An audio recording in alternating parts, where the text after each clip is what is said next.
Mulai. Udah jalan? Assalamualaikum warahmatullahi wabarakatuh. Waalaikumsalam warahmatullahi wabarakatuh. Alhamdulillahirabbil alamin wa bihi nasta'in wa ala umuri dunya waddin. Wassalatu wassalamu ala asrofil anbiya'i wal mursalin walhamdulillahirabbil alamin. Yang terhormat Ibu Kepala Sekolah SDN Waluya 01, juga rekan-rekan guru yang saya banggakan, terima kasih saya ucapkan atas kehadiran Bapak dan Ibu guru sekalian pada hari ini dalam acara webinar diseminasi sosialisasi aksi nyata modul 1.4 budaya positif. Untuk mengawali acara kita hari ini, ya pertama-tama marilah bersama-sama kita membacakan suratul Fatihah supaya acara ini dapat berjalan dengan lancar dan memberikan manfaat yang sebesar-besarnya untuk kita semua. Ala hadiniya wa ala kulli sholihah ila hadratin Nabi Mustafa Rasulillah sallallahu alaihi wasallam. Al-Fatihah. A'udzubillahi minasyaitonir rajim. Bismillahirrahmanirrahim. Alhamdulillahirabbil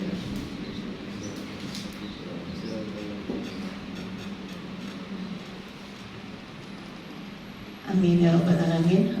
Untuk selanjutnya, marilah kita semua berdiri sejenak untuk menyanyikan lagu Indonesia Raya, Mars Kabupaten Bekasi dan Himne Kabupaten Bekasi. Hadirin dimohon berdiri.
Undang-undang dasar 45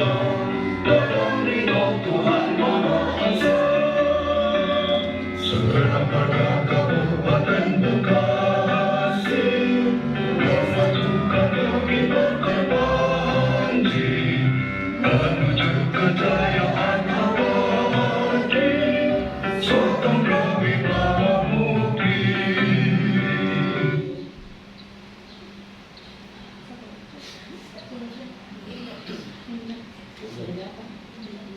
tingkat kabupaten.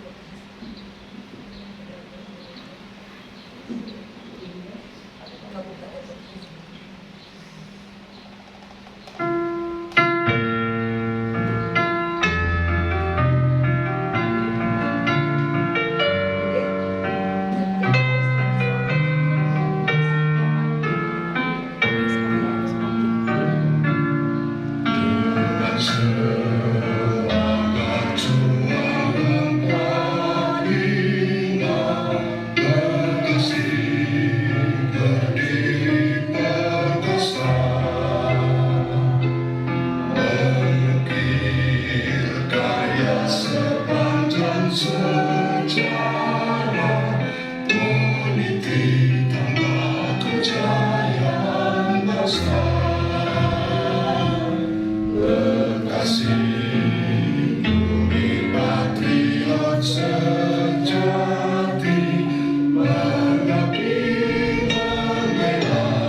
Terima kasih, hadirin diperkenankan duduk kembali.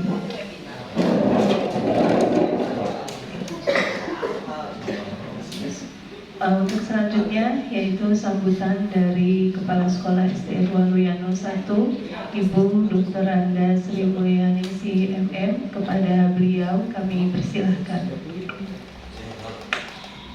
Bismillahirrahmanirrahim. Assalamualaikum warahmatullahi wabarakatuh. Bapak Ibu guru yang sangat Ibu hormati dan sayangi, alhamdulillah pada pagi hari ini kita dapat berkumpul bersama dalam rangka acara yang pertama adalah webinar sosialisasi aksi nyata modul 1.4 budaya positif. Ini berkaitan dengan kegiatan guru penggerak. Ya, seperti kita ketahui bersama bahwa di sekolah kita Ibu Haji Siti Masitoh merupakan guru penggerak pada angkatan kelima, dan nanti dilanjutkan juga dengan acara implementasi kurikulum merdeka, ya, yang pada beberapa minggu yang lalu kita sudah melaksanakan.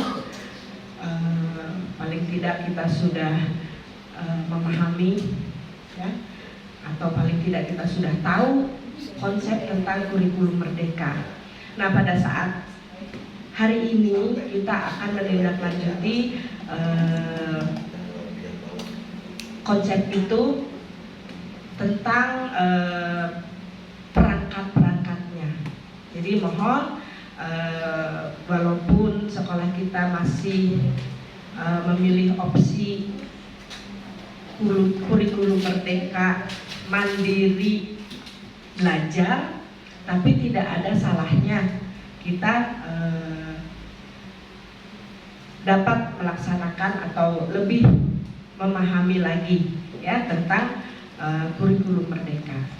Nah, pada saat ini yang akan kita laksanakan yang pertama adalah kaitan dengan guru penggerak, kegiatan guru penggerak. Kita tahu, ya, sebenarnya konsep-konsep dalam yang ada dalam kegiatan guru penggerak ini sudah lama kita lakukan, ya, seperti pembiasaan, ya, Tapi sekarang dengan istilah baru, dengan menuju profil pelajar Pancasila ya, ini akan lebih kita giatkan lebih dalam lagi atau lebih giat lagi. Apalagi kalau dikaitkan lagi dengan kurikulum merdeka tentang proyeknya ya Bu Haji ya. Nanti kegiatan-kegiatan ini mungkin akan lebih terlihat nyata ya. Sebenarnya ini juga memerlukan kreativitas atau inovasi dari Bapak dan Ibu guru dalam pelaksanaannya ya. Kita tahu di dalam kelas itu guru sebagai manajerial di dalam kelas. Jadi yang akan mengelola semua kegiatan guru, kegiatan belajar mengajar di kelas itu dikelola oleh guru kelas ya. Jadi di sini guru kelas dituntut untuk berinovasi dan lebih kreatif lagi ya. Mungkin dalam menuju profil Pancasila nanti akan lebih diarahkan kepada kegiatan-kegiatan ya, yang sudah banyak dilakukan oleh sekolah-sekolah lain, misalnya program market besar anak-anak itu. Ya, market day ya. Di situ anak-anak banyak sekali tuntutan moralnya ya. Dalam market day itu bisa belajar gotong royong ya, bisa belajar mandiri, kemudian juga belajar menghitung ya. Kalau dikaitkan dengan mata pelajaran matematika, mereka mengelola kegiatannya dengan misalnya dengan jual beli ya. Ya tidak usah ini yang ringan-ringan aja, jajanan anak-anak misalnya. Mereka tahu kalau membeli uangnya 100 yang dipakai 50 kembaliannya harus berapa ya. Jadi itu belajar menghitung untuk kelas bawah ya. Nah ini dalam kegiatan pembelajaran di kelas juga khususnya untuk Ibu Siti Hajah Masitoh ini sudah terlihat ya, sudah terlihat lebih kreatif ya. Mudah-mudahan ini menjadi inspiratif bagi teman-teman guru yang lainnya ya. Bukan saja Bu Siti Masitoh sebagai guru penggerak, tapi semua juga harus bisa ya, harus bisa supaya pembelajaran itu tidak monoton, lebih bervariasi ya. Dilihat juga yang sering upload tuh Bu Ririn juga ya, sudah mulai ya. Yang lainnya ditunggu, nggak apa-apa di-upload aja kalau misalnya ini, supaya orang tua juga tahu ya. Jadi khusus untuk hari ini anak kita belajarkan di rumah, kita di sini belajar ya, belajar yang akhirnya nanti akan kita terapkan kepada anak-anak kita ya. Mudah-mudahan Bapak dan Ibu guru dapat mengikutinya sampai tuntas. Nanti narasumber kita juga, kita memanggil narasumber ya, Ibu pengawas, Ibu Hajah Teti Rohaiti. Ya mungkin itu saja sambutan dari saya. Wabillahi taufiq wal hidayah. Wassalamualaikum warahmatullahi wabarakatuh. Waalaikumsalam warahmatullahi wabarakatuh. Terima kasih untuk sambutannya kepada Ibu Kepala Sekolah. Untuk selanjutnya kita langsung masuk saja ke pembahasan ya, tentang diseminasi sosialisasi aksi nyata modul 1.4 budaya positif. Kepada Ibu Hajah Siti Masitoh SPD MPD kami persilahkan. Bismillahirrahmanirrahim. Assalamualaikum warahmatullahi wabarakatuh. Waalaikumsalam. Masih semangat semuanya?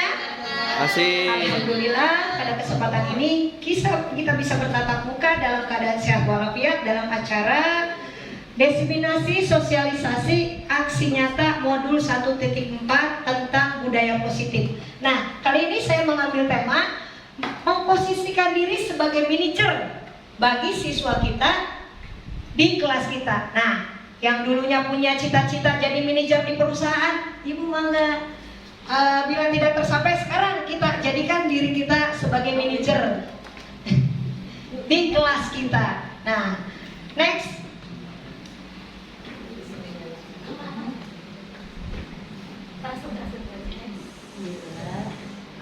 Maaf semuanya ya. Apa itu budaya positif?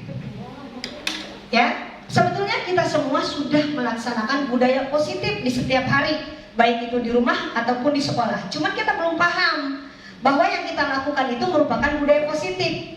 Nah, budaya positif di sekolah merupakan nilai-nilai, keyakinan, dan asumsi dasar yang tumbuh dan berkembang sesuai dengan nilai-nilai yang dianut dan diyakini di sekolah.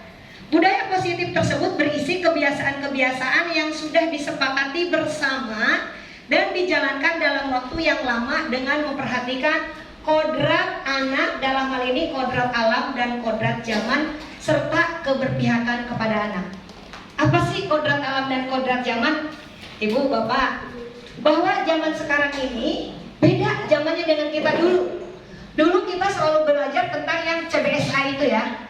Kalau ada di pelesetan cul budak sina anteng katanya. Anak dikasih tugas, gurunya duduk atau gurunya pergi, itu akan diam. Anak itu diam sampai gurunya datang kembali. Tapi sekarang lain zamannya. Ya, itulah sesuai dengan kodrat anak zaman sekarang. Zamannya sesuai dengan kodrat alam dan kodrat zaman. Anak zaman sekarang semakin kritis. Nah, disinilah tugas guru memberikan pembelajaran dan memanipulasi pembelajaran sedemikian rupa agar siswa mengikuti perkembangannya. Ya. Kemudian upaya dalam menanamkan budaya positif di sekolah, guru memiliki peran sentral, yaitu posisi kontrol guru sebagai manajer. Nanti di belakang ada penjelasannya. Dalam meningkatkan kreativitas belajar, siswa membentuk budaya positif. Guru juga berperan sebagai motivator dan inspirator. Ya, apa itu motivator? Pemberi semangat. Jadi bagaimana supaya anak kita itu semangat dalam mengikuti pembelajaran di kelas kita? Berarti dengan kreatifnya guru, dengan inovatifnya guru itu membuat pembelajaran sedemikian rupa sehingga anak menjadi semangat dan menjadi termotivasi dengan pembelajaran yang kita berikan. Dengan otomatis pembelajaran tersebut akan berbekas dan insya Allah tujuan atau visi kita terhadap anak didik kita tercapai.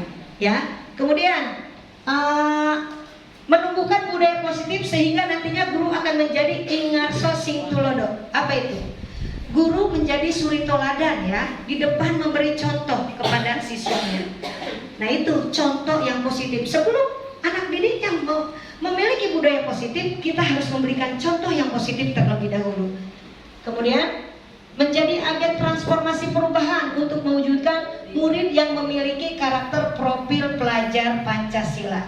Tadi sudah sedikit disinggung oleh Ibu Kepala Sekolah bahwa kita ini sekarang ya dituntut untuk mencetak generasi yang berprofil pelajar Pancasila. Apa sih profil pelajar Pancasila?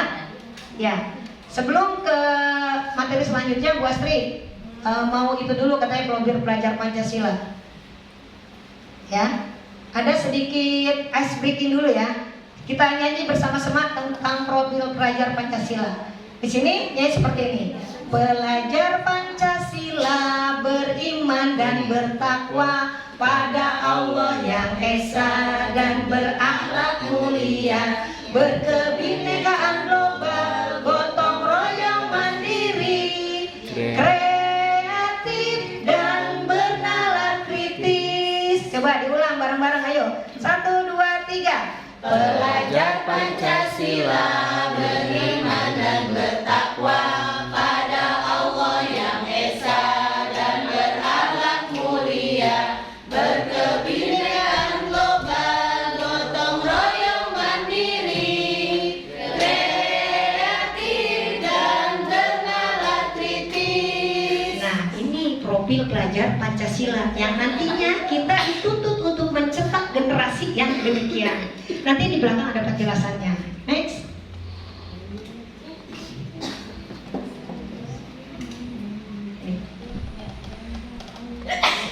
Itu bahasa besar.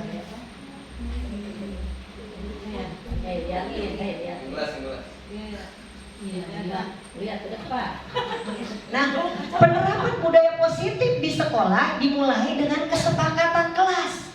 Apa itu kesepakatan kelas? Ini wawancara dulu ya. Nanti di belakang ada penjelasannya tentang satu-satu dari bagian-bagian yang tadi saya jelaskan. Dengan melibatkan siswa dalam proses pembuatannya. Kesepakatan kelas bukan hanya sekedar peraturan dalam kelas yang dibuat harus ditaati murid karena ada hadiah atau ada hukuman bagi yang melanggarnya. Namun bagi yang melanggar, karena adanya kesadaran dalam diri mereka sehingga disiplin positif terbentuk. Diharapkan anak memiliki disiplin positif atau budaya positif itu terbentuk dari dirinya sendiri. Nah, bagaimana guru mengemasnya? Ya, nanti kita bahas satu persatu. Kemudian mereka akan lebih dihargai bila kesepakatan kelas itu dibuat secara bersama. Mereka akan lebih dihargai keberadaannya, merasa dilibatkan, merasa lebih dipahami, sehingga muncul rasa bertanggung jawab dalam menjalankan kesepakatan tersebut. Nah, kesepakatan kelas inilah yang akan menjadi dasar keyakinan mereka dalam bertindak saat proses pembelajaran di kelas maupun di lingkungan sekolah, sehingga akan menjadi pembiasaan positif dan akan terciptanya lingkungan yang aman, nyaman, dan menyenangkan. Itu berawal dari budaya positif dan disiplin positif. Next. Nah, disiplin positif dan nilai-nilai kebajikan universal. Apa itu disiplin positif? Tujuan dari disiplin positif adalah menanamkan motivasi. Yang ketiga, nanti ada motivasi itu ada 5. Nanti yang ketiganya apa? Kita lihat lagi. Pada murid-murid kita, yaitu untuk menjadi orang-orang yang mereka inginkan. Nah, jadi kita tidak bisa memaksakan kehendak. Tadi, anak sesuai kodrat alam dan kodrat zaman. Jadi sekarang zamannya itu kan kita nih dituntut untuk merubah paradigma. Paradigma apa? Yang tadinya pembelajaran berpusat pada guru. Zaman dulu kan kita datang, zaman dulu nih waktu kita SD ya, kita datang melihat guru aja udah takut, duduk sikap, tidak boleh gerak dikit karena kalau gerak dikit pasti dihukum. Jadi siswa yang mengikuti guru. Tapi sekarang anak akan belajar sesuai dengan kodrat alam dan kodrat zaman, merubah paradigma dari yang pembelajaran berpusat pada guru menjadi pembelajaran yang berpusat pada siswa. Jadi begitu Bapak Ibu masuk, pasang muka yang nggak kayak dulu, yang tolak pinggang, apalagi guru laki-laki yang ada kumisnya. Lihat kumisnya aja udah takut tuh siswa ya. Jadi sekarang pasang muka manis, tampil lebih modis, biar anaknya senang melihatnya. Pagi-pagi udah dipasang aura positif dari gurunya. Ih, guru saya cantik banget. Dari situ dia udah semangat. Selamat pagi anak-anak, apa kabar semuanya? Ayo kita ice breaking dulu. Coba siapa yang gak senang seperti itu? Ketimbang masuk, duduk semua, duduk sikap. Itu anak akan takut. Boro-boro mau menyerap pembelajaran. Dia udah takut. Nanti kalau saya gerak, saya dipanggil di ke depan. Atau gimana? Ya, seperti itu. Jadi sekarang kita ubah paradigma kita. Ibu, Bapak, mengubah paradigma tersebut bukan hanya oleh guru penggerak. Ibu, Bapak juga harus menjadi guru penggerak di kelasnya masing-masing. Ya, saya mah nggak guru penggerak karena saya nggak daftar. Tidak. Ini hanya program pemerintah kebetulan ya, yang kebetulan saya ikut dan kebetulan lulus. Jadi saya mendapat ikut pelatihan guru penggerak, dan Bapak Ibu pun tidak menutup kemungkinan menjadi guru penggerak di kelasnya sendiri di sekolah tersebut ya. Nah, kemudian ketika murid-murid kita memiliki motivasi tersebut, mereka telah memiliki motivasi intrinsik yang tadi diawali oleh mood gurunya yang bagus. Diharapkan kalau ibu bapak punya masalah di rumah, satu langkah dari rumah, buang masalahnya, jangan dibawa ke sekolah. Berantem sama suami, anak murid jadi sasaran. Berantem sama pacar, anak murid jadi sasaran. Ya, satu langkah dari rumah, tinggalkan masalah tersebut. Ya, kita pasang mood muka kita yang membawa aura positif buat anak didik kita. Ya, nah, motivasi yang tidak akan terpengaruh pada adanya hukuman atau hadiah. Mereka akan tetap berperilaku baik dan berlandaskan nilai-nilai kebajikan karena mereka ingin menjadi orang yang menjunjung tinggi nilai-nilai yang mereka hargai. Nah, ini ada teori kontrol menurut Dr. William Glasser. Yang pertama katanya ilusi guru mengontrol murid. Nah ini hal yang harus ditinggalkan. Jadi kita tahu sendirilah waktu kita SD ya, perasaan kita kalau udah masuk ke kelas tuh kita dikontrol banget sama murid ya, dari gerak-gerik kita. Anak duduk dikit, hei kamu duduk, hei kamu jangan bercanda, hei kamu jangan ngobrol. Itu kata-kata itu harus dihilangkan mulai sekarang. Ya, itu mengontrol. Jadi seolah-olah si murid itu mau ngelirik aja nengok-nengok dia. Bahkan kenapa zaman dulu sering ada anak yang ngompol karena takut minta izinnya, gurunya serem. Ya, sekarang sepertinya di Waluya Bu nggak ada guru yang serem Bu, yang perempuannya cantik-cantik, yang lelakinya ganteng-ganteng ya Bu. Nggak ada yang ada kumis gedenya Bu kayak Pak Raden. Jadi nggak ada yang takut sama gurunya lagi. Nah yang kedua, ilusi bahwa semua penguatan positif, efektif dan bermanfaat. Nah ini nih penguatan. Jadi sebelum saya mendapat pendidikan di guru penggerak ini, saya pun sering melakukannya di dalam kelas. Jadi katanya kalau anak bisa menjawab pertanyaan saya sampai dikasih hadiah, ya diberi penguatan atau bagus, hebat. Ternyata hal itu bersifat sementara. Ya, nanti ada penjelasan yang lebih gamblang. Nah itu memberi penguatan itu ilusinya bahwa semua penguatan positif, efektif dan bermanfaat. Ya, nanti ada penjelasan yang lebih mendetail lagi. Yang ketiga, ilusi bahwa kritik dan membuat orang merasa bersalah. Nah, jadi kalau siswanya berbuat salah, misalkan dia bercanda, bikin temennya nangis, itu udah diprotesin sama muridnya, sama gurunya kan, sama gurunya udah diliatin. Si murid pasti akan merengket, kalau kata bahasa Sunda kan, udah ketakutan, udah merasa bersalah. Itu hindari seperti itu ya. Hindari guru membuat murid itu merasa bersalah bila si murid memang melakukan kesalahan. Kemudian yang terakhir, ilusi bahwa orang dewasa memiliki hak untuk memaksa. Kalau kata peribahasa Sunda, bukan peribahasa ya, paribasa katanya, abong-abong jadi guru. Jadi, nah sini, ambilin ibu minum. Nah, ambilin ibu itu. Nah, itu tidak boleh memaksakan kepada anak. Kamu harus ikut ini. Eskulnya Bu, saya mau ikut eskulnya ini. Udah, eskulnya ini udah penuh. Kamu ganti aja eskul ini. Nah, jadi jangan punya perasaan, jangan memiliki ilusi bahwa orang dewasa itu memiliki hak untuk memaksa. Ya, itu dihilangkan. Next. Nah, makna kata disiplin. Bapak pendidikan kita, Ki Hajar Dewantara, menyatakan bahwa di mana ada kemerdekaan, disitulah harus ada disiplin yang kuat.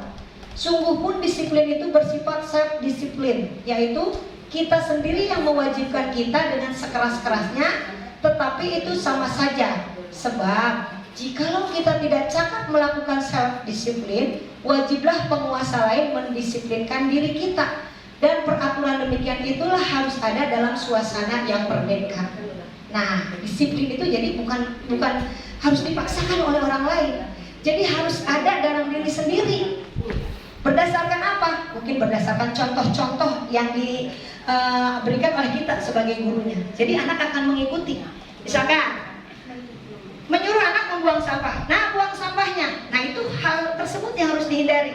Jadi bagaimana contohnya supaya ada dalam diri anak? Si gurunya ambil sampahnya, dibuang ke tempat sampah. Nah, anak tersebut akan mengikuti. Itu adalah contoh yang baik. Seperti itu. Jadi jangan sampai ada orang lain yang mendisiplinkan diri kita. Disiplinnya harus datang dari diri sendiri.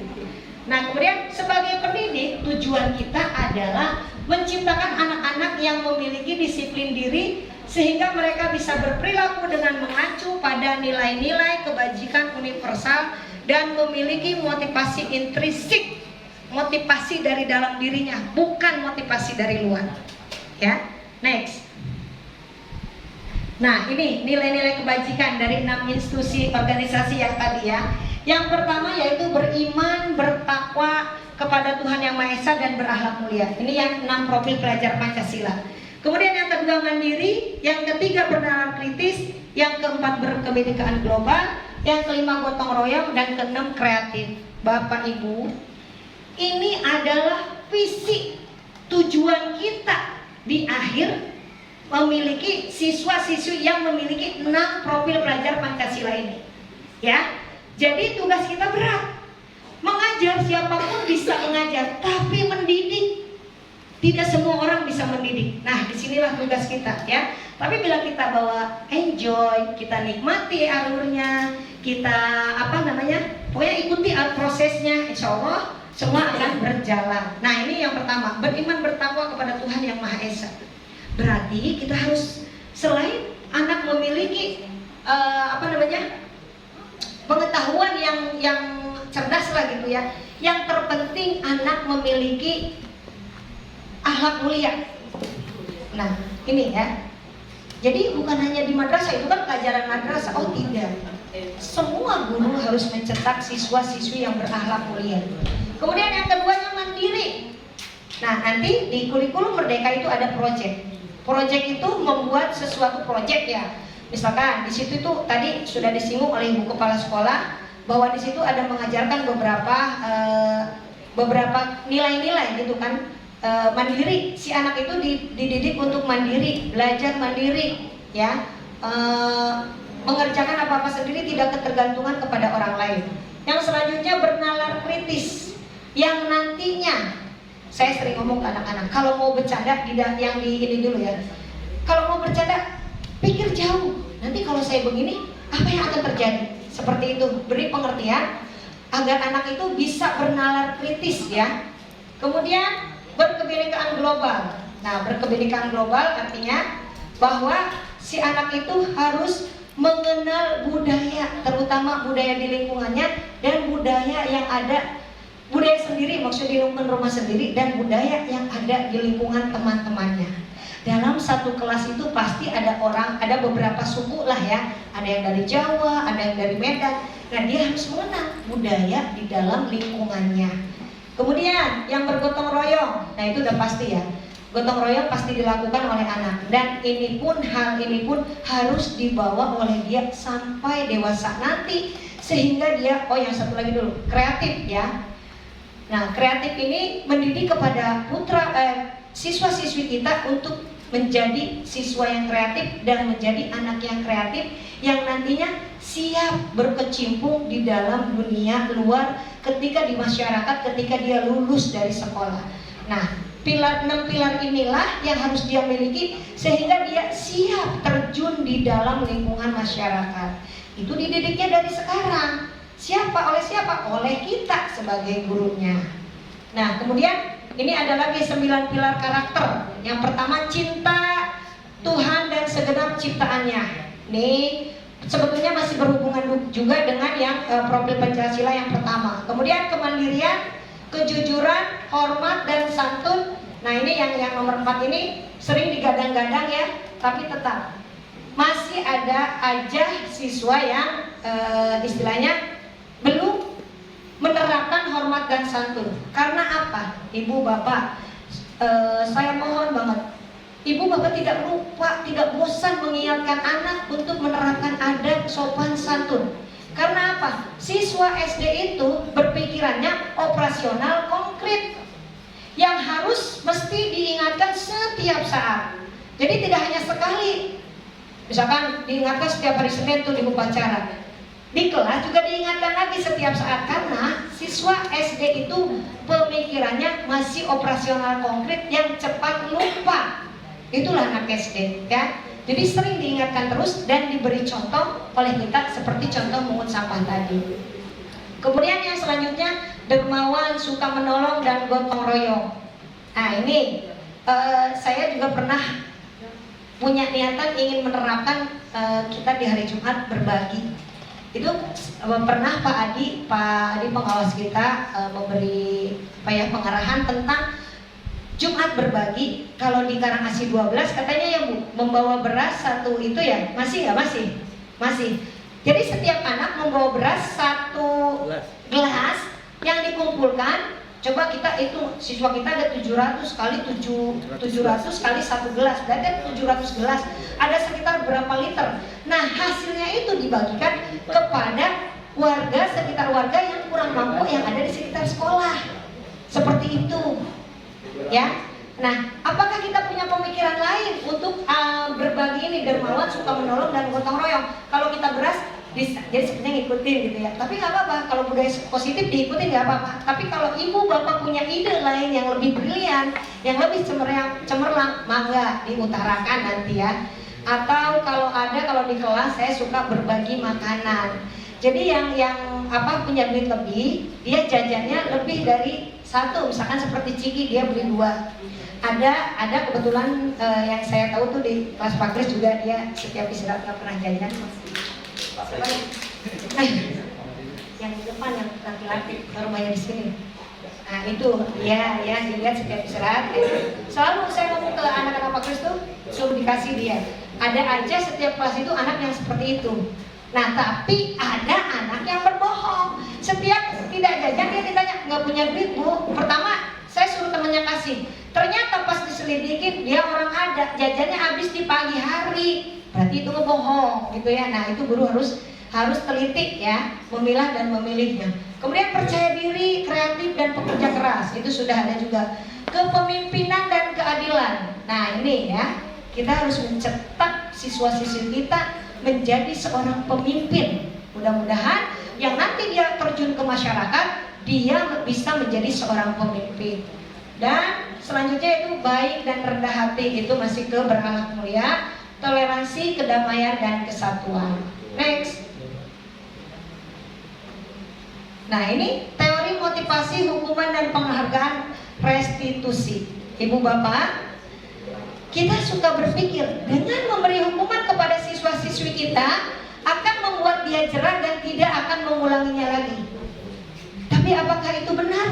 Apakah itu sesuai dengan teori motivasi? Kita simak satu persatu. Yang pertama, Diane Gosser dalam bukunya Restructuring School Discipline menyatakan ada 3 motivasi perilaku manusia. Yang pertama, untuk menghindari ketidaknyamanan atau hukuman. Apa artinya?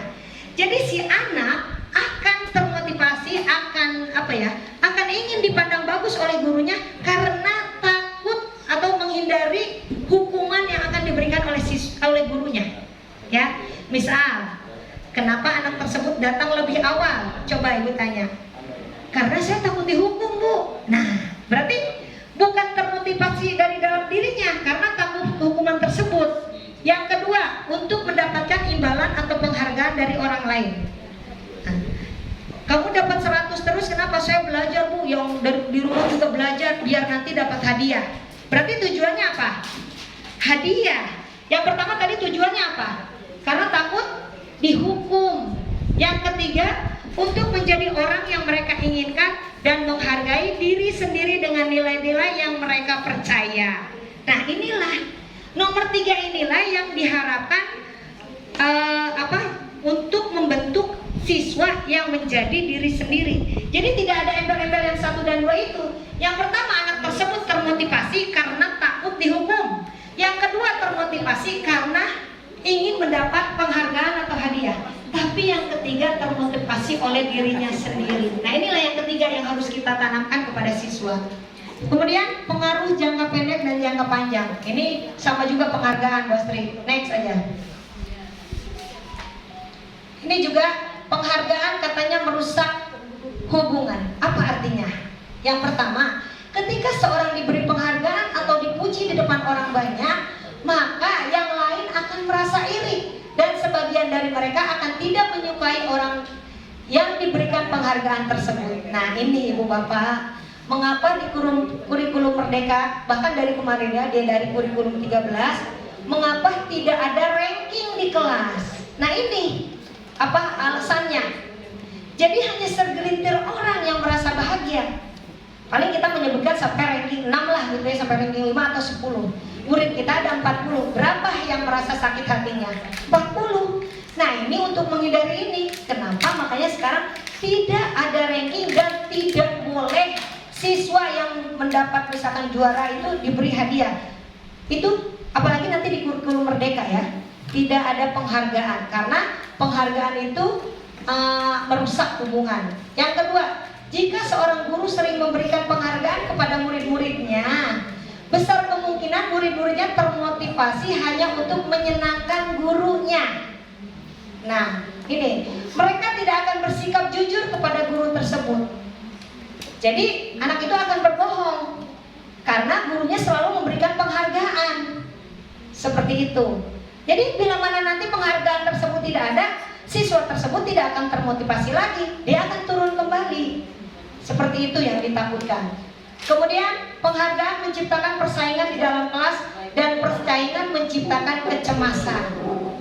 Ya, itu ingat banget saya dulu ya, lagi pas SMA, kalau teman saya nilainya lebih tinggi itu saya berusaha tapi dengan cemas ingin mendapat nilai yang lebih dari teman saya itu, tapi cemas. Nah itu yang harus dihindari oleh guru. Kemudian yang keempat, mereka yang percaya bahwa mereka tidak memiliki kesempatan untuk mendapatkan penghargaan akan berhenti mencoba. Saya mah nggak pernah dapat hadiah, udah besok mah nggak mau belajar lagi, capek-capek belajar karena nggak pernah dapat hadiah. Nah itu akan seperti itu bila semua motivasi dihargai seperti itu. Kemudian penghargaan menghukum mereka yang tidak mendapatkan penghargaan. Nah ini misalkan dalam sistem ranking nih, mereka yang mendapatkan ranking kedua akan merasa paling dihukum. Itu ranking kedua, apalagi nggak dapat ranking, merasa terhukum. Apalagi begitu disebutkan juara 1 si A, juara 2 si B. Nah itu ada mamahnya lagi di situ. Ya, wah ngomongnya selamat, itu pasti yang tidak dapat juara pasti akan cemas dan merasa terhukum. Minder, ya gitu. Kemudian memberikan penghargaan dan hukuman adalah hal yang sama, karena keduanya mencoba mengendalikan perilaku seseorang. Berarti hukuman dan penghargaan itu harus dihapuskan di dalam kelas mulai sekarang, ya, karena akan merasa menghukum siswa yang tidak mendapat ranking. Kemudian jika suatu penghargaan diharapkan namun Anda tidak mendapatkannya, nah ini sama dengan tadi, Anda merasa dihukum. Nah nanti jadi anak termotivasinya karena ada penghargaan tersebut, bukan motivasi dari dalam dirinya. Ya, next. Ini sama motivasi dari dalam diri sama itu. Next aja Bos Dri. Oh keyakinan, ulang lagi keyakinan, sekarang keyakinan. Ya. Pembentukan keyakinan kelas atau sekolah. Nah tadi saya bilang budaya positif muncul di awalnya karena ada keyakinan kelas. Apa itu keyakinan kelas? Ibu bapak membuat keyakinan kelas nggak di awal pembelajaran? Keyakinan kelas itu kalau zaman dulu kita sebutnya tata tertib. Nah tata tertib ya. Tapi kalau tata tertib itu sepertinya dibuat sepihak oleh guru. Nah kalau keyakinan kelas, nih keyakinan kelas bersifat lebih abstrak daripada peraturan yang lebih rinci dan konkret seperti tata tertib. Yang kedua, keyakinan kelas berupa pernyataan-pernyataan universal. Kemudian pernyataan keyakinan kelas senantiasa dibuat dalam bentuk positif. Jadi hindari kata-kata dilarang. Siswa dilarang membawa motor ke sekolah, siswa dilarang merokok, siswa dilarang. Nah itu hindari kata-kata positif. Kita ganti dengan kata-kata hindari kata-kata yang negatif, kita buat dengan kata-kata yang positif, ya. Jadi dilarang gitu. Itu hindari kata-kata seperti itu. Kemudian ya diganti. Sama aja tidak boleh. Apa coba contohnya? Dilarang misalkan tadi dilarang membawa anak SD dilarang membawa motor ke sekolah. Kira-kira kata-kata negatif positif gimana? Mohon tidak bisa ya. Itu tidak ada tidaknya. Sebaiknya ke sekolah diantar orang tua atau bersepeda. Seperti itu. Berarti hindari kata dilarang. Pak Japar, ya bagus Pak Japar. Motivasi itu.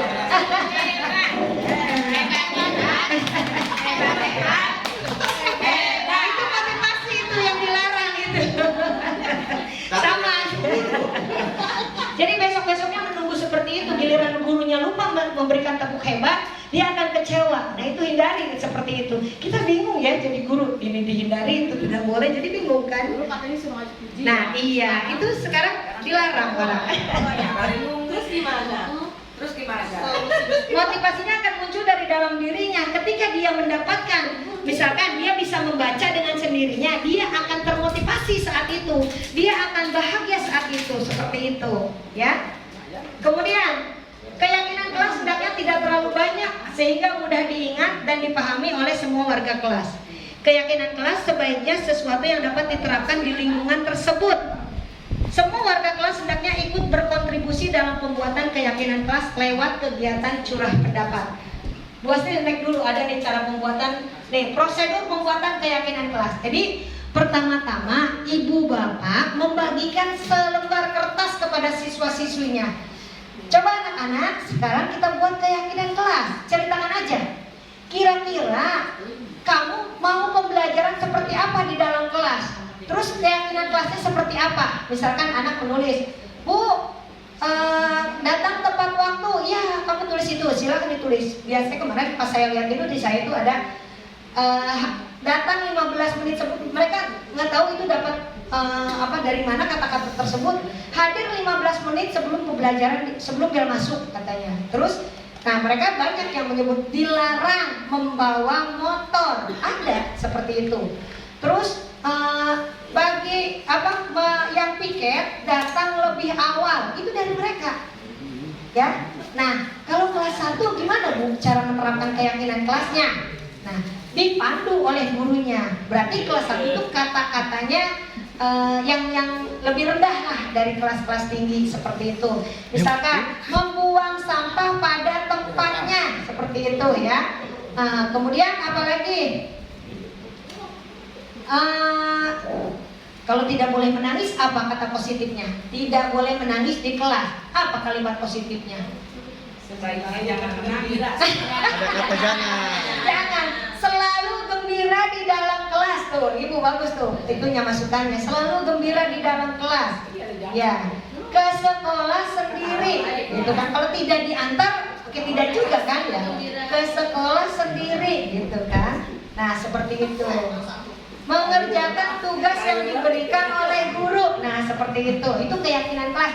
Nah, nantinya dari yang sudah ditulis oleh anak-anak, ditempel dulu di papan tulis itu, ditempel. Nanti kadang kan ada yang sama. Nah, baru setelah dipilih, dibuatlah seperti jadwal gitu. Keyakinan kelas 4A, misalkan 1, 2, 3, ditempel lah di depan. Dan apabila nanti ada anak yang melanggarnya, kita lakukan segitiga restitusi, nanti ada di belakangnya ya. Next, Bu Astri. Oh, back dulu sebentar. Back dulu. Nah ini setelah keyakinan kelas dibuat, maka semua warga kelas dipersilakan meninjau ulang. Dilihat dulu nih. Ini kan keyakinan kelas kalian yang buat kan? Nanti kita tanya kan, iya Bu. Nah berarti kalian harus konsekuen melaksanakan keyakinan kelas ini. Dan mereka nanti akan bertanggung jawab dengan sendirinya karena mereka yang membuatnya. Seperti itu ya. Kemudian keyakinan kelas selanjutnya bisa dilekatkan di dinding kelas di tempat yang mudah dilihat oleh semua warga kelas tadi ya. Sudah ditempel. Next. Nah ini kebutuhan dasar manusia. Tadi kan kebutuhan yang ketiga tadi ya, katanya kebutuhan yang ketiga. Kebutuhan dasar manusia itu ada 5. Yang pertama, kebutuhan untuk bertahan hidup.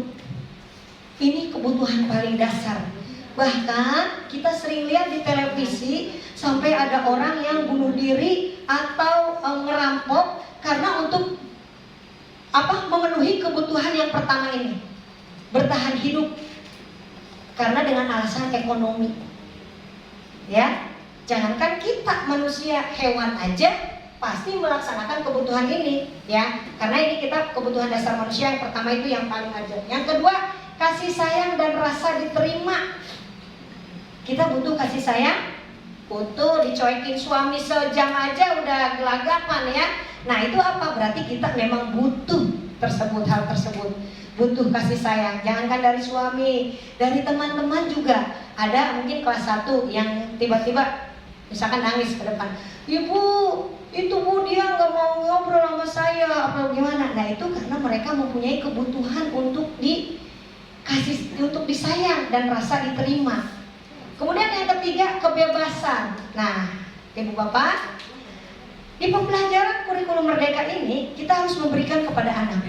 Saya suka tanya nih, hari ini pembelajarannya mau seperti apa? Sendiri-sendiri Bu, jangan kelompok mulu katanya. Oke, sendiri-sendiri ya. Gitu. Kita tanya ke anak. Kebebasan, mau seperti apa? Ada anak yang nulis sambil ngegoler, itulah kita kadang bertentangan dengan diri kita. Tapi itulah pendidikan sekarang. Terserah mau ngapain. Itu. Iya. Nah, itu. Karena sekarang sudah diterapkan merdeka belajar dan merdeka mengajar.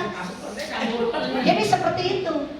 Itu saya kadang suka mulut mau suka udah nggak betah banget, tapi itulah dia mau nulis karena seperti itu, sampai ngedapang kaki diangkat, tapi nulis, dilihat nulis bener. Giliran deh, saya pernah tegur dan duduk, nggak nulis, bercanda dulu. Ya udahlah, terserah kamu, namanya juga mereka belajar seperti itu. Makanya sebelum kita tanya dulu, mau seperti apa pembelajaran hari ini? Bu, sendiri-sendiri Bu, katanya bosan kelompok dulu. Oke, sendiri ya, gitu. Kita tanya ke murid, itu memberi kebebasan kepada mereka. Kemudian kesenangan. Have fun. Bagaimana menciptakan suasana yang nyaman, aman, kondusif di kelas. Yang saya sudah lihat, saya juga sudah itu lihat di kelasnya itu sudah guru-guru itu udah berupaya menciptakan suasana yang aman, nyaman, betah anak jadi di kelas ya. Lihat kelasnya udah bagus semua. Alhamdulillah, terima kasih kepada Bapak Ibu yang sudah benar-benar menerapkan pembelajaran yang menyenangkan buat anak. Bu, efeknya pasti banyak Ibu Bapak. Kalau anak udah senang belajar, begitu datang anak udah senang. Ininya moodnya udah bagus kan. Apa yang kita masukkan ke dalam pemikirannya insya Allah akan mengena. Beda dengan tadi yang saya ceritakan di awal. Anak udah cemberut, anak udah nangis, udah keringetan, udah ingusan, masya Allah udah nggak bakal masuk itu ya. Seperti itu, buat anak senang. Kemudian yang kelima, penguasaan. Ya. Nah, kemudian sekarang ada restitusi 5 posisi kontrol. Ya, tadi kan di awal tema kita itu memposisikan diri kita sebagai manajer. Nah, ada di sini. Ini restitusi 5 posisi kontrol kita sebagai guru. Yang pertama, penghukum. Jadi, bila anak ada yang berbuat salah, langsung, kamu gimana sih? Kata ibu juga kan? Dengan suaranya agak keras. Nah, berarti itu tipe guru penghukum. Kata ibu juga, tadi kamu kamu sih. Itu bahkan bisa disertai dengan kekerasan. Padahal kita nggak sengaja kadang, tapi karena udah emosi ya, kata ibu juga, sampai dicubit begitu seperti itu ya. Itu guru penghukum, udah dibentak, kekerasan seperti itu ya. Terutama mungkin di kelas tinggi, kalau di kelas rendah mungkin enggak. Walaupun gregetan ditahan ya, ditahan banget gitu ya, itu seperti itu. Nah, gitu, sampai gemelet tuh giginya nih. Kata ibu juga gimana? Nah, seperti itu ya. Nah, itu. Nah, itu sebagai penghukum. Ini yang harus dihindari. Jadi kata-katanya itu agak keras nih. Patuhi aturan saya. Awas kalau kamu besok terlambat lagi. Kata-katanya biasa seperti itu. Nah, bagi sekarang kalau yang suka mengeluarkan kata-kata itu dihindari, diganti nanti dengan yang agak lebih lembut ya. Kita step by step aja. Kalau langsung menjadi manajer, sepertinya kejauhan kita berusaha semaksimal mungkin untuk menghilangkan sebagai penghukum ini. Nah, yang kedua, pembuat merasa bersalah. Jadi bila anak melakukan kesalahan, pasti kata-katanya begini tuh. Ibu sangat kecewa sekali sama kamu. Kok kamu bisa sih melakukan itu? Aduh, gimana sih kamu? Nah, itu. Jadi anak tuh merasa. Nah, itu ya. Seperti itu ya. Jadi itu pembuat merasa bersalah. Pasti anak akan diam kan? Diam, tapi di depan kita. Di depan kita aja. Nah, terus posisi yang selanjutnya, next.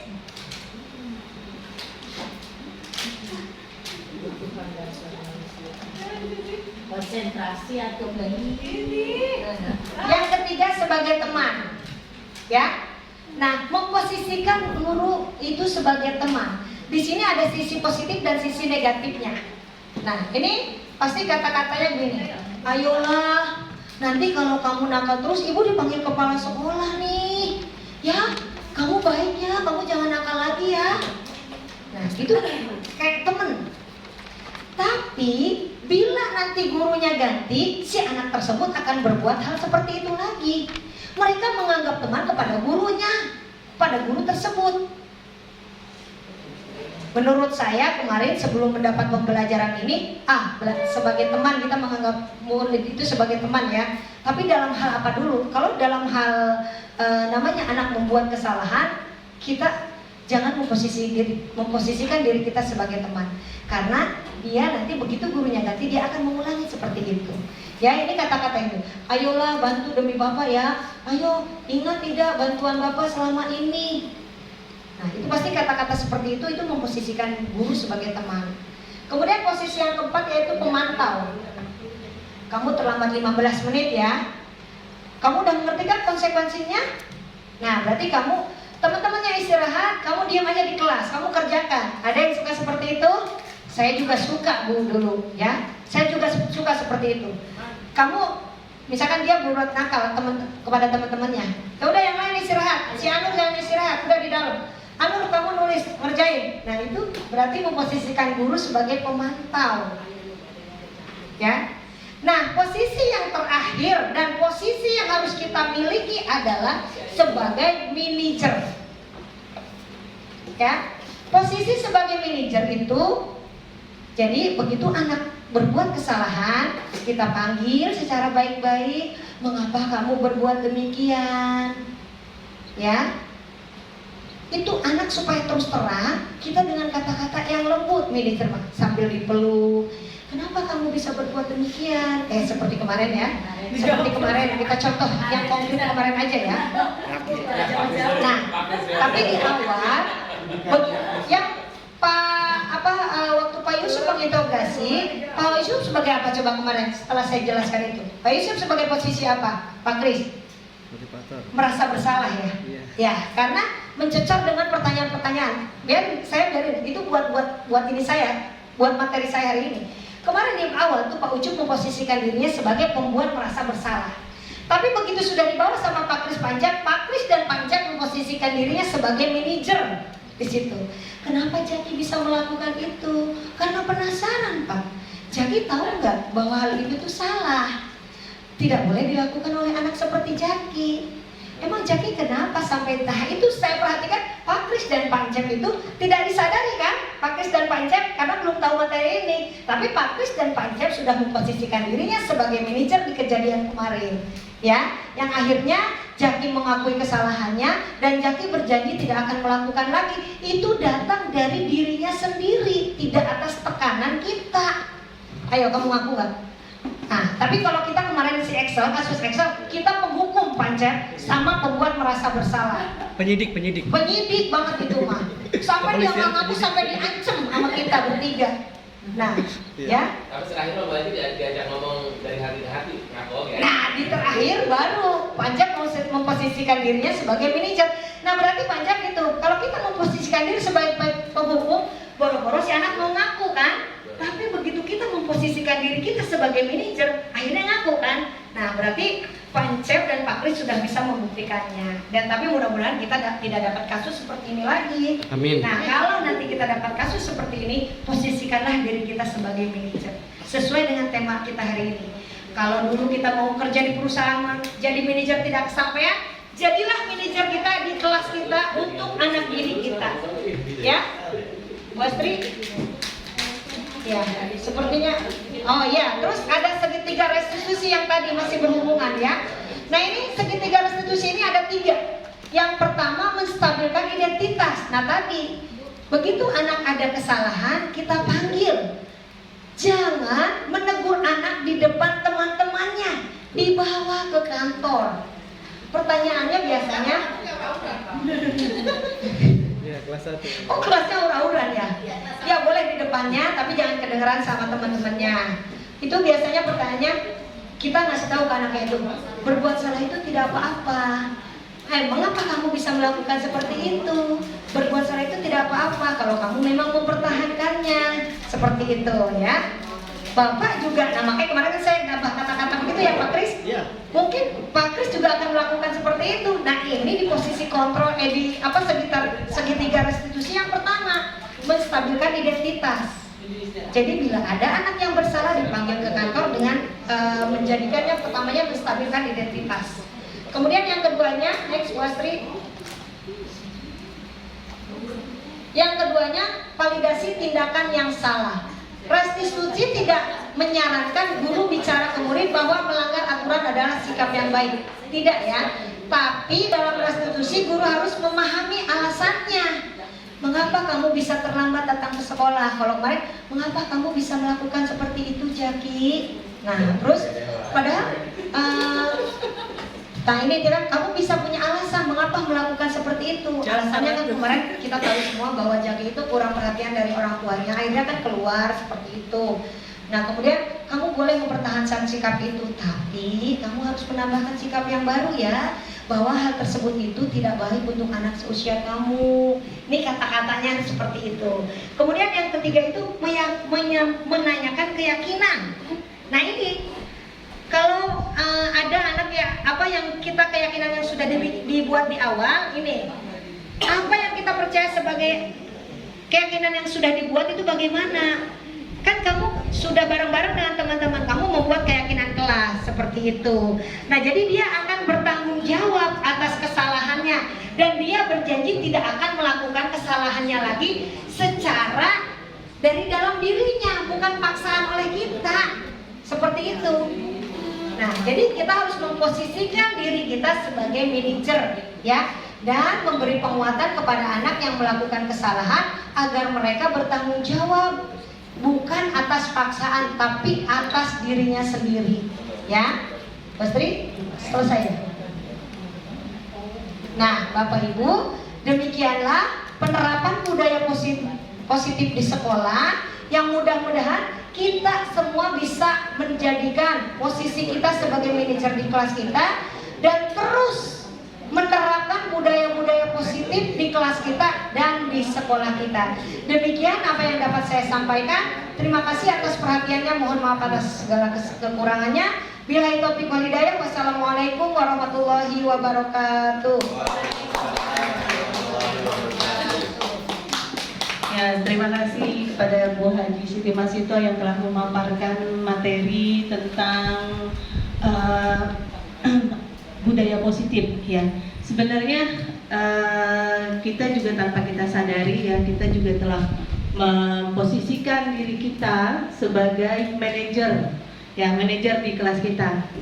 Tapi mungkin masih ada beberapa sikap ya, beberapa sikap kita yang kurang sesuai dengan hal-hal yang tadi telah dipaparkan oleh Bu Haji, dan semoga setelah kita mendapatkan ilmu-ilmu baru ini kita bisa menjadi lebih baik lagi.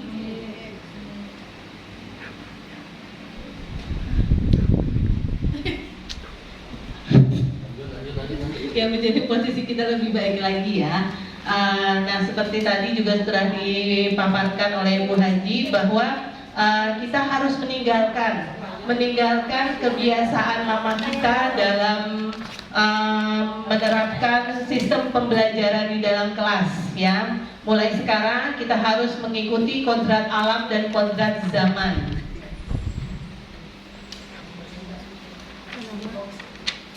Kodrat alam dan kodrat zaman, jadi menyesuaikan dengan zamannya masing-masing. Dan kebetulan memang untuk sekarang ini anak-anak kita sudah menjadi siswa dan siswi yang milenial, maka mau tidak mau kita juga harus memposisikan diri kita sebagai guru-guru milenial juga gitu.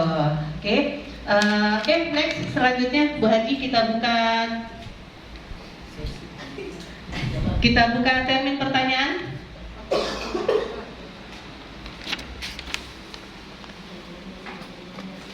Ya, oke. Kita buka termin selanjutnya ya. Untuk selanjutnya beberapa pertanyaan mungkin dari rekan-rekan yang ingin bertanya atau yang masih penasaran tentang materi yang telah disampaikan oleh Bu Haji Siti Masito. Oke, kita buka 2 termin ya. Berapa termin Bu Haji? 2 termin ya. Kita buka 2 termin ya. 1 termin itu 1 penanya atau 2 penanya? 2 penanya. Oke, 2 penanya. Oke, silahkan untuk termin yang pertama. Siapa yang ingin bertanya? Oke, Bu Dian. Ya, ke depan ya, ke depan. Ke depan boleh Bu. Dari situ aja. Oh, di situ aja. Oke, jalan deh. Oke, disebutkan nama ya, nama dan guru kelas apa. Assalamualaikum warahmatullahi wabarakatuh. Nama saya Rosdiana, saya mengajar di kelas 1. Alhamdulillah tadi kita sudah sedikit banyak mendengarkan penjelasan dari pemateri tentang budaya positif. Nah, saya agak sedikit bingung ya untuk menerapkan di kelas 1-nya. Karena mungkin agak susah untuk di kelas 1 menerapkan budaya positif untuk lebih bagus lagi gitu ya. Karena kemarin ada kasus satu aja di kelas saya ketika ulangan, dia merobek kertas ulangan temannya. Ketika saya tanya, kamu kenapa kertas ulangan teman kamu disobek? Kata saya gitu. Habis dia nyontek Bu sama sebelahnya. Itu kan sebenarnya kalau budaya positif yang baik, dia memberitahu kepada temannya bahwa menyontek itu tidak baik. Nah, itu dia tidak bisa memberikan budaya positif kepada temannya. Nah, jadi yang menjadi pertanyaan saya, bagaimana cara menumbuhkan budaya positif di kelas 1 yang anak-anaknya itu mungkin belum paham ya dan belum mengerti tentang budaya positif. Ya, barangkali itu saja pertanyaan dari saya. Terima kasih. Wassalamualaikum warahmatullahi wabarakatuh. Oke, bagus sekali pertanyaan dari Bu Rosdiana ya, guru kelas 1. Langsung berkaitan dengan kejadian yang dialami sehari-hari ya. Oke, untuk penanya kedua? Untuk penanya kedua, ayo, ada yang mau bertanya? Oh iya, oke, silakan. Sebutkan nama dan mengajar di kelas apa?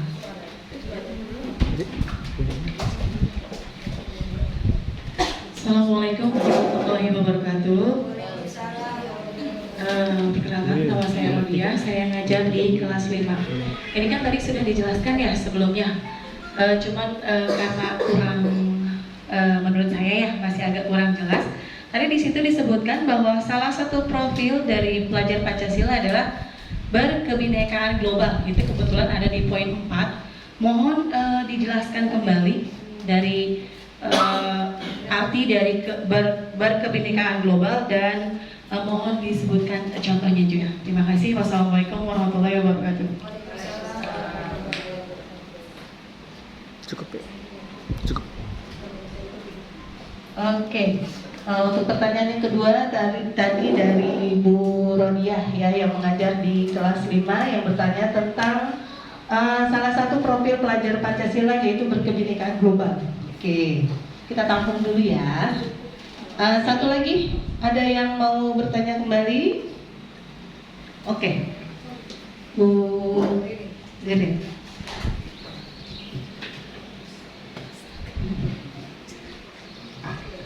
Disebutkan nama dan mengajar di kelas apa? Iya, saya Bu Ririn dari guru kelas 3. Saya akan mengajukan pertanyaan. Bagaimana penerapan budaya positif jika dikaitkan dengan nilai-nilai dalam aktivitas belajar mengajar sehari-hari? Jadi bagaimana cara penerapan budaya positifnya dengan nilai dalam pembelajaran di kelas? Terima kasih. Bapak-bapaknya mah. Bapak-bapaknya biasanya ngomongnya belakangan. Ready first. Oke, sudah ada 3 pertanyaan nih Bu Haji Siti. Yang pertama yaitu dari Bu Rosdiana. Bagaimana cara menumbuhkan budaya positif di kelas 1 yang anak-anaknya masih belum paham dan mengerti tentang budaya positif. Lalu yang kedua dari Bu Rodiah, ya, dari guru kelas 5. Nah, dalam profil pelajar Pancasila itu salah satunya ada satu prinsip yaitu berkebinekaan global. Nah, apa yang dimaksud dengan berkebinekaan global katanya? Lalu yang ketiga dari Bu Ririn ya, Ibu Siti Hairunisa dari guru kelas 3. Bagaimana penerapan budaya positif jika dikaitkan dengan nilai lain dalam aktivitas belajar mengajar sehari-hari? Oke, monggo kepada pemateri silahkan untuk memberikan jawaban. Terima kasih atas pertanyaannya. Yang pertama dari Ibu Rosdiana kelas 1. Bagaimana sih cara menumbuhkan budaya positif di kelas 1 yang notabene anak-anaknya itu belum paham dan mengerti apa itu budaya positif. Nah, pendidikan itu sebuah tuntunan dalam hidup dan tumbuh kembang anak. Nah, itu kalau kita jelaskan tentang anak-anak, kita harus menerapkan disiplin atau budaya positif dalam kehidupan sehari-hari. Untuk kelas 1 itu memang tidak cocok. Seperti yang tadi saya sudah jelaskan, bahwa dalam membudayakan budaya positif atau membudayakan disiplin positif, kita harus menjadi teladan. Ingar sosing tulodo, ya, menjadi teladan bagi anak-anak, ya. Kita yang memberi contoh, ya. Karena tadi saya bilang juga bahwa anak SD itu jangankan kelas 1, dari kelas 1 sampai ke kelas 6 itu pikirannya masih berpikir operasional konkret yang harus diberikan contoh, ya. Siapa yang menjadi contohnya yang terdepannya? Guru. Nah, jadi gurunya memberi contoh yang baik kepada membudayakan positif, pertama kali dibudayakan oleh gurunya. Seperti misalkan contoh tadi ya, tidak boleh mencontek ya. Nah, diawali dengan kesepakatan kelas tadi. Nah, Ibu bagaimana? Kan kelas 1 belum mengerti kesepakatan kelas. Bisa saja kita terapkan dalam membuat kesepakatan kelas. Ibu boro-boro mau baca, nulisnya aja, mau nulis bacanya aja belum bisa atau nulisnya aja belum bisa ya. Tetap kita pandu untuk membuat kesepakatan. Nanti misalkan anak-anak yang bisa yang menulis kesepakatan kelas di awal nih, berarti bekerja itu tadi dengan yang berhubungan dengan tadi nyontek ya. Berarti kan tadi saya bilang tidak menghindari kata-kata negatif. Berarti bukannya tidak boleh mencontek. Apa kata-kata positifnya? Kalimat positifnya percaya sendiri dan bekerja sendiri. Ayo, kesepakatan kelas kita apa? Kita bisa tunjuk kesepakatan kelas ya. Bekerja sendiri, percaya diri sayang. Tetap itu kata-kata yang memotivasi siswa itu seperti itu. Nah, kita berikan contohnya. Tadi di awal saya sudah memberi contoh yang budaya positif tentang sampah ya. Jadi guru itu tidak ambil sampahnya, ayo nyapu dulu. Kita buang sampahnya oleh kita, nyapu oleh kita. Yang nantinya, yuk kita sama-sama nyapu yuk. Iya yuk, nyapu bersama. Yuk kita ambil sampahnya yuk. Yuk, itu sudah menerapkan budaya positif. Dan yang paling mudah diterapkan budaya positif itu 5S. Apa saja 5S? Salam, sapa, senyum, sopan, santun.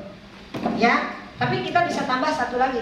Salam itu udah termasuk ya. Assalamualaikum atau selamat pagi, selamat siang, ditambah dengan salimnya seperti itu ya. Kalau ditambahin berarti jadi 6 ada salim. Seperti itu ya. Jadi kita yang memberikan contohnya ya. Kita sebagai apa sih kalau contoh itu sebutnya suri teladan itu apa ya sebutnya kalau di dalam itu ya, pokoknya kita sebagai contoh teladan bagi siswa-siswi kita. Seperti itu mungkin kemudian mudah-mudahan puas. Kalau belum puas nanti kita cari kepuasan di luar.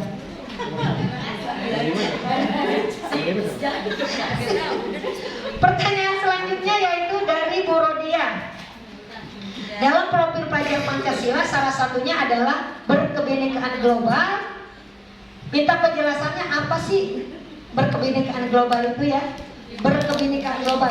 Ya, kita tahu ya Ibu Bapak bahwa negara kita itu mempunyai semboyan Bhinneka Tunggal Ika. Walaupun berbeda-beda kita tetap satu. Seperti tadi saya sudah jelaskan, di dalam kelas itu tidak hanya ada orang Jawa saja, tidak hanya orang Sunda saja, tidak hanya orang Bekasi atau orang pribumi, pasti ada pendatang karena di lingkungan kita ini banyak sekali perumahan yang notabene mungkin 1 sampai 5 kebudayaan suku ada di dalam kelas kita. Ya, ada Jawa, ada misalnya ada Medan, ada Palembang, ada Sunda. Nah, itu ya.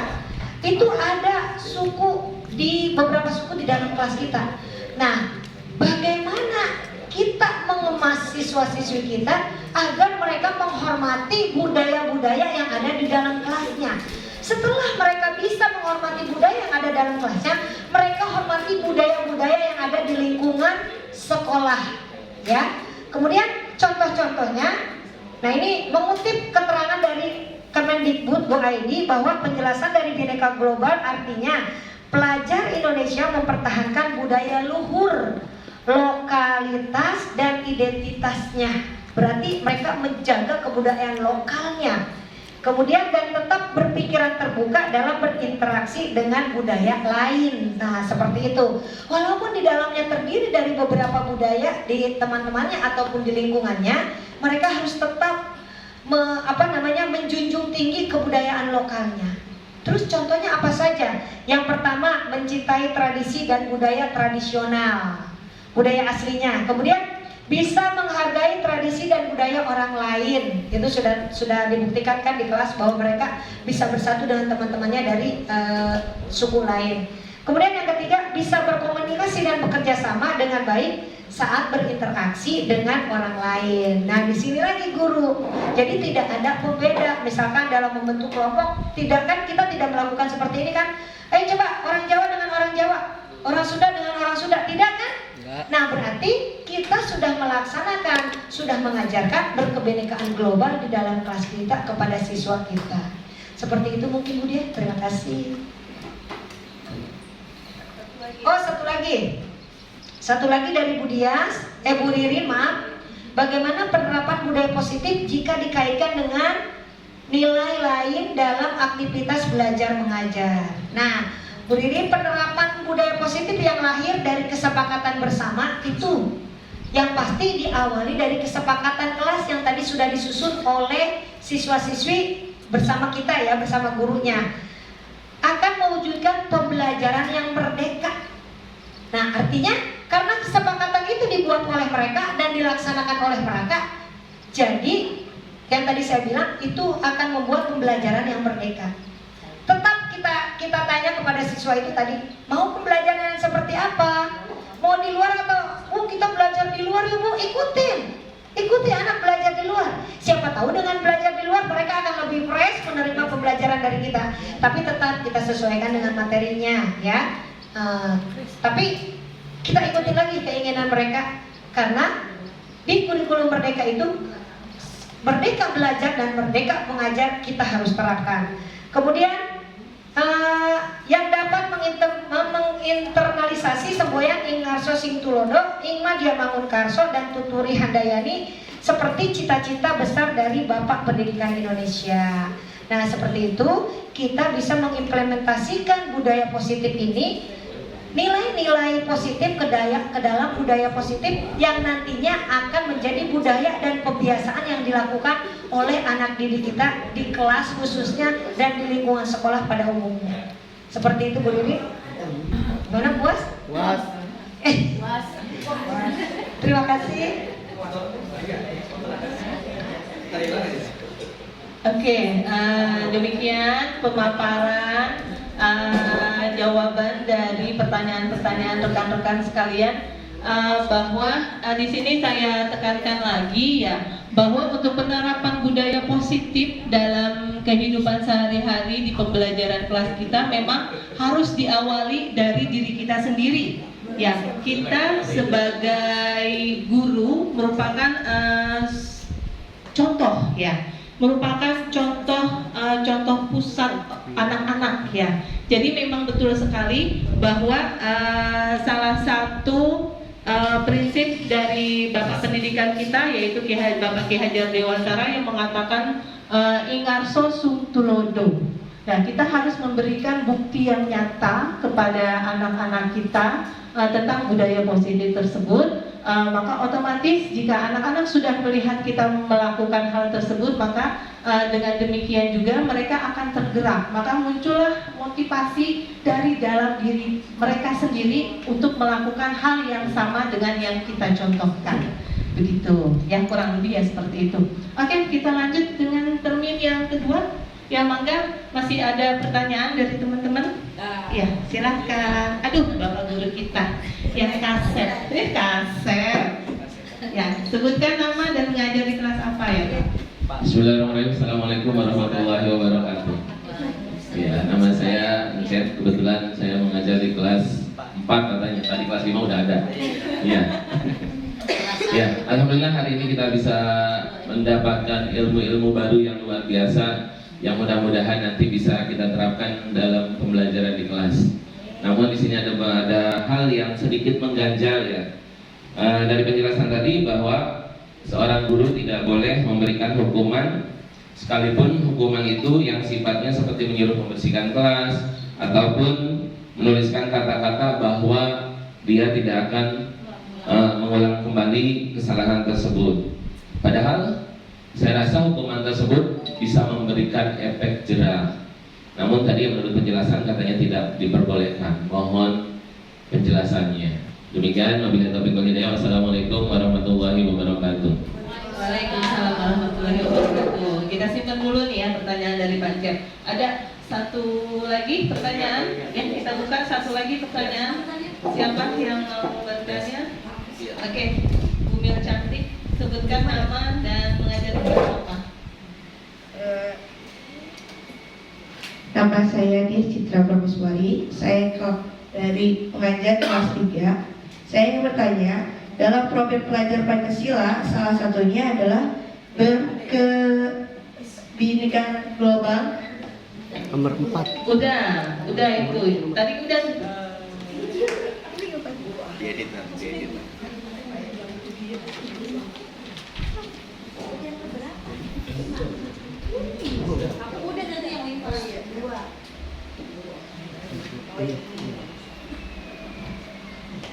Ya, mohon dimaklum, Umil kita kayaknya kurang ini nih. Oke. Penerapan Penerapan budaya positif di sekolah dimulai dengan Nomor 2. Iya. Nomor 2. dimulai dengan kesepakatan kelas yang melibatkan siswa dalam proses pembuatan. Apa perbedaan kesepakatan kelas dan tata kelola siswa? Sip. Mohon penjelasan.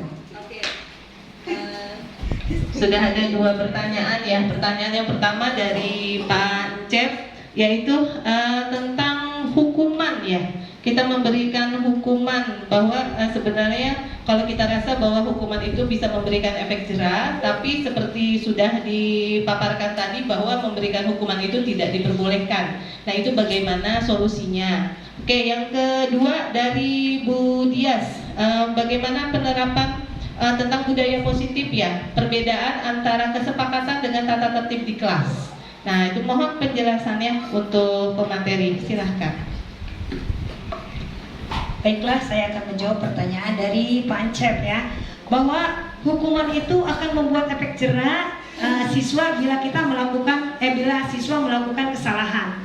Misalkan menghukumnya itu padahal yang positif, misalkan membersihkan kelas atau apapun bentuk hukuman yang positif, tetap saja berarti guru tersebut masih beranggapan bahwa dengan menerapkan pola disiplin hukuman, ketat hukuman itu masih ampuh dalam membiasakan dan membentuk karakter pribadi murid.